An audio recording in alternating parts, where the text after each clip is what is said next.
Assalamualaikum warahmatullahi wabarakatuh. Halo teman-teman, kembali lagi bersama saya di channel SMK TKJ. Di mana di video kali ini kita akan membahas tentang permasalahan yang terjadi di sebuah kelas, yaitu kelas dengan jurusan TKJ. Di mana di sini saya akan mendatangkan salah satu sumber, yaitu adalah wali kelas dari kelas TKJ. Nah, mau tahu hasil wawancaranya seperti apa? Jangan kemana-mana ya, tetap di sini aja.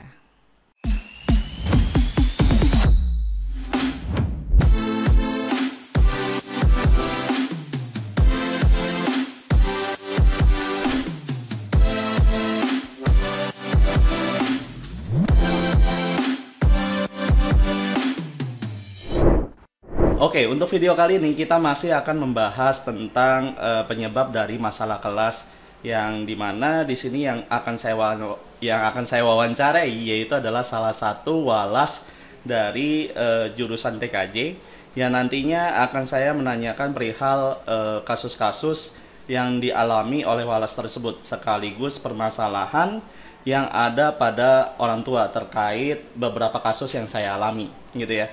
Di sini saya datangkan salah satu sumber dari walas khususnya di TKJ. Assalamualaikum warahmatullahi wabarakatuh, Ibu. Waalaikumsalam warahmatullahi wabarakatuh, Pak Adi. Oke, Bu, boleh memperkenalkan diri terlebih dahulu? Oke, perkenalkan, nama saya Sinda Mulyani. Saya merupakan guru bahasa Inggris dan juga wali kelas dari kelas 10 TKJA. Oke, mungkin langsung aja ya, Bu ya. Oke, silakan. Saya manggil Ibu ini namanya Miss Sinda, Iya, gitu ya. betul, Oke. betul. Oke, permasalahan pertama nih Bu yang akan saya tanyakan yaitu adalah permasalahan apa yang sering Ibu hadapi ketika jadi walas gitu. Di kelas 10 TKJA ini kebetulan awal-awalnya ini, Pak ya. Awal-awal memang ada orang tua yang benar-benar protektif sama anak. Jadi permasalahannya paling orang tua nggak percaya sama anak, nih anak kok belum pulang, nih anak kok kemana gitu. Nah itu aja pertama-tama, setelah kesini-sini alhamdulillah bisa diatasi. Oh gitu ya Bu ya. Iya. Jadi banyak anak itu yang sering pulang terlambat juga ya berarti ya. Betul. Oh Dan gitu. ada lagi Pak, itu waktu itu ada anak yang ingin pindah Hmm, jurusan waktu pindah itu kan. jurusan. Cuma saya bujuk, saya kasih motivasi, alhamdulillah sekarang udah aman. Oh gitu.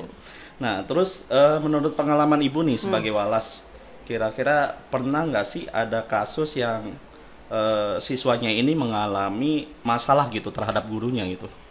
Oh, kebetulan nih, baru masih hangat nih Oh kebetulan. masih hangat.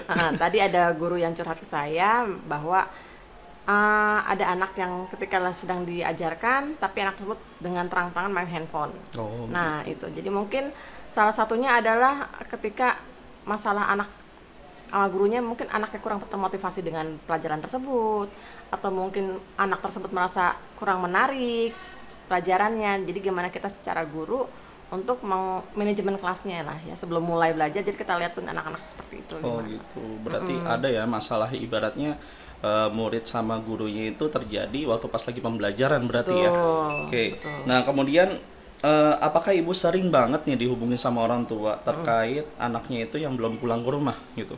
Kayak yang tadi sebelumnya Ibu pernah punya Awal-awal kasus itu iya. ya. Oh Tapi gitu. sekarang ini pas awal-awal betul itu karena masih penyesuaian kali ya. Orang tua dari anak SMP tiba-tiba ke SMK, jadi masih kaget, apalagi kita kan ada program TEVA ya, di mana pembelajarannya tuh jamnya kadang-kadang kita pulang jam 5 kurang. Nah, itu mungkin orang tua agak khawatir, tapi seiring berjalannya waktu, pas di awal-awal saya sudah langsung voice note saya buat grup orang tua, saya beri arahan, alhamdulillah sini udah nggak ada. Oh, udah nggak Udah ada nggak ya. ada telepon. Oh, Iya. berarti udah aman lah berarti gitu Iya, ya. betul. Mungkin karena orang tua kaget kali ya waktu pas lagi dulu pertama kali awal orang tua itu kalau kita kan dulu masih pandemi mungkin ya karena betul. biasanya orang tua anak udah ada di Kelihatan rumah di gitu ya, rumah, udah kelihatan di rumah, tahu ini nggak ada belum Iya, pulang belum gitu. pulang, Masih betul. kaget lah ibaratnya Bener. gitu ya. Badannya juga kaget. Gitu ya. Oke. Nah, terus waktu pas lagi anaknya pulang terlambat kan biasanya anak-anak ini sering banget ngerjain tugas ya Bu ya di Iya, sekolah betul, gitu kerja ya. kelompok, betul. Kerja kelompok atau segala macam sehingga kadang-kadang mereka saking asiknya lupa nih Ngabarin orang tua. Nah, Ibu pernah nggak ngejelasin kayak gitu ke orang tua waktu pas lagi ditelepon nih anak saya kok belum pulang ya gitu. Kebetulan malah saya yang nanya, jadi ini anak Heeh. kok ada orang tua sih yang nanya. Terus pas saya tanya ke grup anak-anak, oh ya Miss saya lagi di rumahnya ini. Nah jadi anak-anak emang kadang-kadang emang lupa tuh ngasih tahu orang tua. Jadi saya jadi kita walasnya perantara nih antara anak sama ini. Jadi kadang-kadang coba mama telepon anaknya ada di mana, nanti saya juga bantu telepon gitu. Oh gitu. Jadi sebisa mungkin walas agak jangan terlalu ikut campur terlalu dalam ya. Jadi kita jadi kayak apa ya, psikologi psikiater ya gitu kan ya, babysitter anak. Nah kalau misalnya gini, ini terkait sama materi pembelajaran nih Bu ya. Nah, ya. Nah, menurut Ibu ada nggak orang tua yang nggak setuju kalau misalnya mereka itu ada materi tambahan gitu yang diadakan hari Sabtu atau di hari yang lain gitu? Kan kebetulan Ibu kan kelasnya ini kan kelas industri. Nah, itu ada nggak orang tua yang komplain atau gimana gitu? Protes nggak, cuma menanyakan ya, misalnya. Jadi mungkin itu faktornya karena pertama yaitu kekhawatiran, kebetulan si Rafael jadi saya bikin nama ya. Jadi satu anak ini memang dia keluaran dari pesantren gitu kan, jadi mamanya memang sangat khawatir sekali.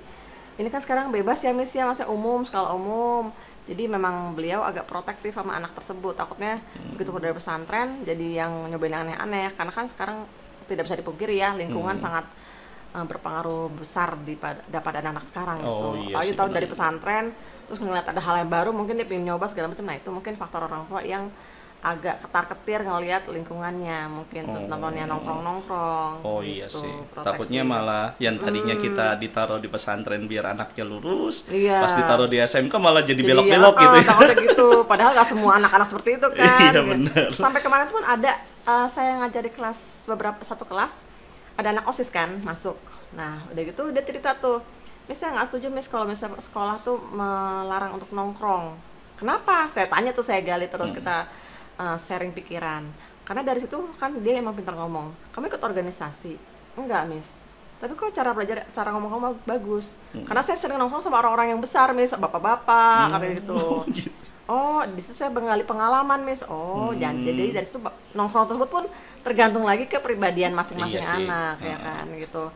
Jadi ya faktor pertama ya mungkin orang tua pertama yaitu khawatir yang terlalu berlebihan. Terus mungkin juga mindset orang tua, maksudnya faktor latar background pendidikan orang tua juga sama. Gitu. Ketika dia mungkin faktor, karena saya lihat dari background anak-anak, orang tua ada yang lulusan SMP jenjang ini kan. Jadi mungkin mereka belum paham banget nih kalau di SMK seperti apa gitu. Iya. Mereka hanya tahunya SMK itu lulus kerja gitu ya. Betul. Jadi benar-benar ibaratnya dilepas pun tetap mereka harus ngelihat ini aja gitu ya. Teman ya tetap balik lagi sih ke pribadi anak-anak. Pergaulan ke anak-anak gitu. Nah, kalau di sekolah kita kan kadang-kadang ada kegiatan yang namanya sertifikasi. Oh iya.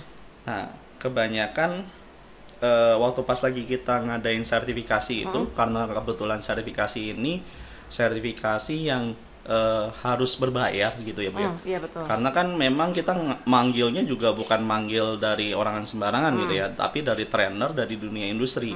Dan kebanyakan sertifikasi ini benar-benar penting banget gitu ya waktu pas lagi mereka ngelamar pekerjaan gitu, dan itu berhubungan kembali lagi sama gaji mereka sebenarnya. Benar, betul. Cuman kebanyakan dari orang tua ini nggak tahu gitu, maksudnya nggak tahu sertifikasi itu fungsinya buat apa gitu. Nah, yang saya mau tanyakan, kira-kira penyebabnya apa ya orang tua itu nggak mau ngikutin sertifikasi itu gitu? Sosialisasi kepada orang tua. Jadi tentang sertifikasi ini gunanya apa, terus fungsinya apa. Jadi mungkin harus diberi pemahaman dulu pada orang tua sehingga orang tua wawasannya terbuka. Oke, berarti saya udah paham nih anak saya akan begini-begini. Nanti baru deh. Jadi si anak bisa dari masukan orang tua, jadi mereka bisa paham gitu. Memang ada beberapa yang gini, Miss ini untuk apa ya? Itu betul banget, waktu ini sertifikasi berapa ya Miss biayanya, terus kira-kira berapa bulan, saya harus nyiapin berapa.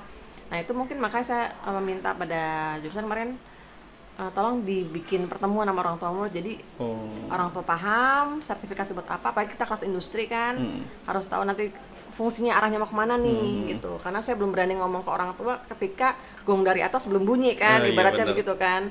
Ketika saya ngomong nanti salah, saya juga salah kan. Jadi mendingan di atas matengin dulu, nah baru saya bisa ke orang tua. Orang tua. Gitu. Berarti ibaratnya orang tua itu lebih memikirkan biayanya berapa. Bener, gitu ya. Betul. Diancang-ancang nih. Udah diancang-ancang dulu berapa nih. Nah, butuh persiapan nih. Iya. Gitu. Jadi Fungsinya apa juga harus tahu. fungsinya apa gitu ya, biar orang tua itu paham juga, oh ternyata memang sertifikasi ini penting juga ya Betul, gitu. betul. Ibaratnya kan karena mereka menitipkan kita di SMK kan ya, tujuannya kan emang buat mereka kerja Terjun ke gitu dunia kan. kerja, betul. Nggak ecek-ecek ibaratnya Nggak gitu kan. ecek-ecek, Iya. iya. Masa ya kita kasih kegiatan sertifikasi tapi nggak diperluin gitu ya Nah, buat mereka betul. kerja, padahal kan itu penting banget gitu ya. Iya, saya juga dibilang ke anak-anak tuh, nanti sertifikasi itu kamu ibarat kata kamu kalau mau nyetir harus ada SIM. Nah, itulah SIM kamu menentukan kualitas kamu sejauh mana gitu. Berarti ibaratnya orang tua itu butuh pemahaman berarti ya. Betul, Butuh pemahaman biar mereka tahu nih sertifikasi ini sebenarnya penting dan ini berhubungan banget sama nanti waktu pas lagi lulus Iya. mereka mau diarahkan kemana gitu. Mana, betul. Soalnya kan kebanyakan dari kita itu SMK itu asal naro di mana dia bekerja gitu ya, nggak Iya. sesuai dengan jurusannya gitu. Berarti di sini poin pentingnya adalah berarti harus ada yang namanya sosialisasi ya, Betul, betul banget, gitu. betul.